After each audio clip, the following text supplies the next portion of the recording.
Bring in Michael Jaafar. That sidebar ended up turning into a break because of a lighting issue there in the courtroom. Obviously, it was very dark. They turned them off, the lights, intentionally for the photos, and then I guess there was an issue getting them back on. So that's why they took the break. Michael Jaafar, we were talking earlier about the fact that this witness isn't going to move the ball much in terms of how did it happen, because it's not contested. She shot him 9 times.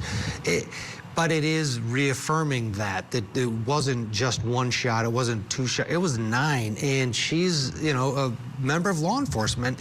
Does it work in her favor or against her if she is totally raging and shooting 9 times, given the backstory?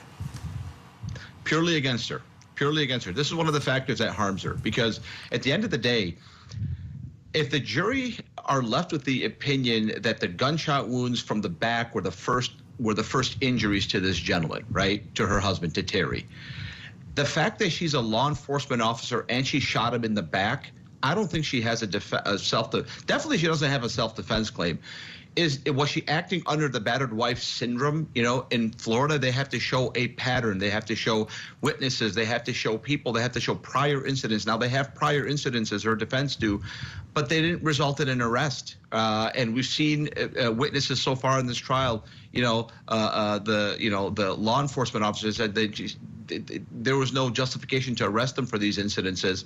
Neighbors that felt the same thing. So far, she's not it's not the defense's case yet, it's still the prosecution's case, but the prosecution is putting on a compelling argument that she might have just been really angry with her husband and shot him. Now, I tend to believe that when a woman shoots her husband while her kids are at home, is not doing it because she's upset. She's doing it for a reason. She's justified, but the evidence has to come into play here. So far, the prosecution is putting on, straight out of central casting, a case that shows that she was not justified in this killing. I think when the defense takes this case, I think they're going to have a lot of fun with, their witnesses and their theories.